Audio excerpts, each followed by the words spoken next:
Diputado y ex integrante de la comisión investigadora del caso OAS, Juan Antonio Coloma. Diputado, bienvenido a Marca Registrada. Buenas noches. Hola, buenas noches. ¿Cómo está, Daniel? Muy bien. ¿Qué importancia le asigna, diputado, a estos antecedentes que se han conocido hoy? Muchísimas, de la mayor importancia y son de la mayor gravedad.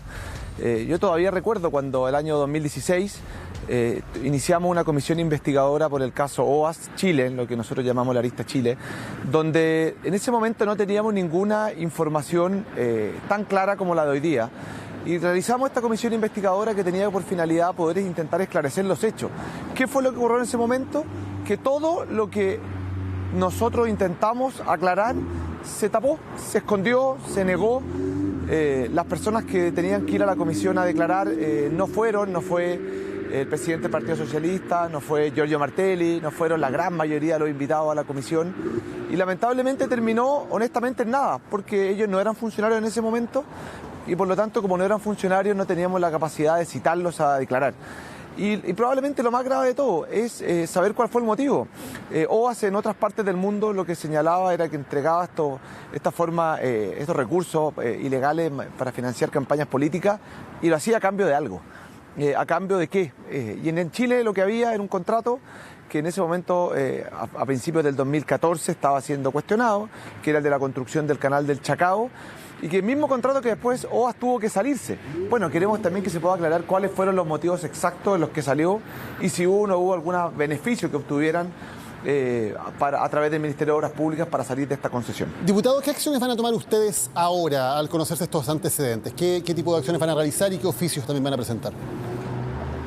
En lo corto, tres. Lo primero, presentamos un proyecto que la verdad es que lo teníamos hace un par de semanas, ¿no? Lo habíamos presentado con la diputada Paulina Núñez para establecer la delación compensada en Chile. Probablemente para este caso ni siquiera sirva, pero para casos futuros sí va a servir, para que se pueda destapar lo mismo que se destapó en otros países de América Latina, aquí en Chile. Segundo, estamos oficiando también a Jorge Abot, al Ministerio Público, para saber qué acciones van a tomar. Ellos en su momento dijeron que no tenían antecedentes para investigar, incluso cuando el mismo Jorge Abot fue a Brasil, a la vuelta señaló que no tenía los antecedentes necesarios. Bueno, aquí se abren y se entregan antecedentes importantes.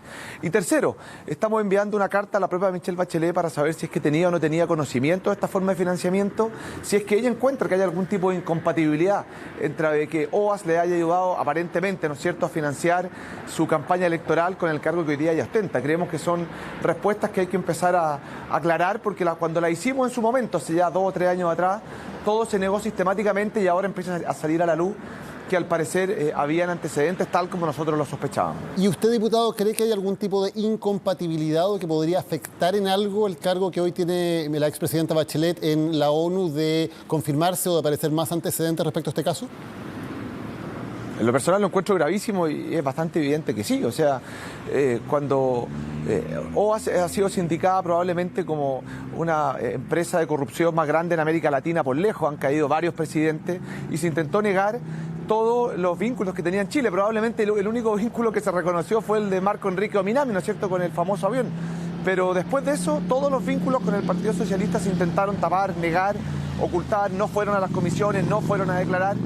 Y así hicieron que un tema donde nosotros teníamos legítima sospecha simplemente no pudiese salir a la luz. Bueno, aquí hay un antecedente, o aparentemente hay un antecedente, que la misma persona que destapó escándalos en otros países, como por ejemplo en Perú o en el mismo Brasil, hoy día está dando antecedentes respecto a un financiamiento de más de 100 millones de pesos a la campaña de la expresidenta Bachelet. La declaración de esta persona, del expresidente de OAS, que está en el marco de un convenio de colaboración, de delación compensada en la justicia brasileña, también involucra aquí al expresidente brasileño Lula da Silva y al expresidente chileno Ricardo Lagos. De acuerdo a ese testimonio, ambos habrían conversado sobre esta entrega de dinero, algo que hoy el expresidente Ricardo Lagos descartó del todo. ¿Ustedes también realizarán alguna acción con respecto al expresidente Lagos? ¿Tienen alguna sospecha en su participación en este caso?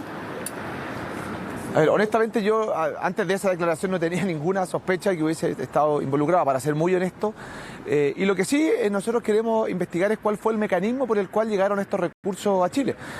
Todo aparente que fue un contrato simulado, se nombra a la empresa del que era, ¿no es cierto?, el recaudador o el encargado de las finanzas de la campaña de la expresidenta Bachelet, Giorgio Martelli, y creemos que esa tiene que ser una de las principales aristas que se debe investigar. Si es que hubo o no conversaciones, la verdad es que yo no tenía ese antecedente hasta hace pocas horas atrás y no era un tema, una postura en la que nosotros no hubiésemos puesto con anticipación. Aquí tendrá que la justicia ser la que investiga, pero honestamente no tenía yo al menos esa conversación o esa aparente conversación entre Lula da Silva y el expresidente Lagos dentro de algo que hubiese que habido que investigar. Ahora, que estuvo metido aparentemente Lula da Silva en toda esta trama, todo indica que sí. ¿Confía usted, diputado, en la investigación que puede llevar adelante la Fiscalía y específicamente en el fiscal nacional Jorge Abot? A ver, nosotros desde el primer minuto señalamos, ¿no es cierto?, del año 2014, 2015 en adelante, que nosotros siempre sentimos que habían dos tipos de investigar o dos formas de investigar el financiamiento irregular. Uno, como se investigó a Chile Vamos, a nosotros, y otra, como se investigaba a la expresidenta Bachelet.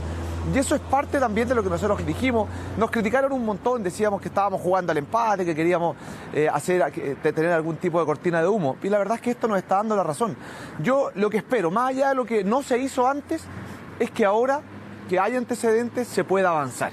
Porque si no se avanza ahora con los antecedentes que ya existen, la situación ya me parecería mucho más grave. Antes, efectivamente, se podían escudar en que no había ningún tipo de declaración y que Leo Piñeiro, ¿no es cierto?, este empresario brasileño, se escudaba en eso. Bueno, ahora que está esta declaración, lo mínimo sería que podamos investigar con rigurosidad. Si se confirmara esto, diputado, que la campaña de Michelle Bachelet eventualmente recibió financiamiento irregular de una empresa, ¿qué le parecería a usted? ¿Cómo calificaría usted esa situación de confirmarse? Aquí hay un hecho que para mí es doblemente grave. Primero, hay que recordar que el año 2013 estaba absolutamente prohibido el financiamiento internacional de actividades políticas. A diferencia de hoy, que como hoy día puede militar o puede votar una persona en el extranjero, sí se abre una puerta. En ese momento estaba completamente prohibido la posibilidad de recibir financiamiento internacional, cuestión que es lo que habría ocurrido en los hechos. Y lo segundo, que me parece grave también, es que durante toda la investigación aquí se negó, se tapó este posible financiamiento, y lo peor de todo es que todavía siento yo que se vuelve a abrir el hecho más complejo, que es por qué OAS habría entregado estos recursos aparentemente incluso después de la campaña de la presidenta Bachelet, en circunstancias que estaba en ese momento era parte del consorcio internacional que se había adjudicado la construcción sobre el canal del Chacao, y que además después, cuando quiebra la empresa, nosotros señalamos en la comisión investigadora a la que fue el exministro Undurraga que nos parecía extraño todo el tiempo que le había otorgado el MOP a OAS para poder salir o vender su participación en la empresa que se había adjudicado la construcción. Creemos que hay un tema también que se debe investigar profundo. ¿Qué es lo que OAS quería obtener y por qué entregó estos recursos? Sobre todo que el modus operandi de esta empresa con la que se ha realizado corrupción en América Latina era que generalmente donde ponía los recursos era porque estaba, por otra parte, postulando o adjudicado una licitación. Bueno, aquí lo que estaba era eso. Tuvo facilidades, a nuestro entender, para poder salir sobre la licitación sobre el canal del Chacao, y creemos que eso es fundamental, se puede investigar por la justicia. Diputado, usted dice que es gravísimo este financiamiento irregular, de confirmarse, por cierto, pero en 2016, cuando había casos que involucraban básicamente dirigentes de Chile Vamos y también luego de la entonces nueva mayoría, usted dijo lo siguiente: el financiamiento irregular de la política es un asunto transversal. No hay duda que los errores cometidos en esta materia son algo general y no particular. ¿Eso también regiría en este caso, que son simplemente errores y que son de carácter general? Te digo que lo que a mi entender se hace mucho más grave es que es un financiamiento internacional. Y internacional, y uno se pregunta a cambio de qué, precisamente cuando eran parte de la concesión que se había adjudicado el puente sobre el canal del Chacao. Todos los otros hechos que nosotros dijimos que eran transversales, que al principio no nos creían, que nosotros reclamamos que se estaba haciendo una investigación cegada, cuestión que esto lo está demostrando, ninguno era con financiamiento internacional. Ahora, además, hay un financiamiento internacional por parte de una empresa que hizo de esto su forma de actuar en toda América Latina. O sea, a mí me parece que eso lo hace especialmente grave. Y especialmente grave cuando había una prohibición expresa, además de que se recibiesen recursos del extranjero, cuestión que en los hechos es lo que estaría pasando. Eso, creo yo, es lo que lo hace mucho más grave que cualquier otro tipo de financiamiento irregular que efectivamente existió, que está en la justicia y que cambiamos las leyes para que no vuelva a ocurrir. Pero, diputado, también había una prohibición legal expresa de que empresas, sean nacionales o internacionales, pudieran entregar financiamiento vía otras vías que no fueran los aportes reservados, como las boletas, por ejemplo, por prestación de servicios que no existían. Eso también estaba prohibido y, sin embargo, su partido consideró que eso era algo absolutamente no reprochable. irreprochable. De hecho, el Tribunal Supremo de la UDI dijo que no le cabe formular reproches a dirigentes que se limitaron a actuar de una forma que fue práctica generalizada, conocida y aceptada por todos los sectores. O sea, el financiamiento irregular, según su partido, era una práctica generalizada, conocida y aceptada por todos.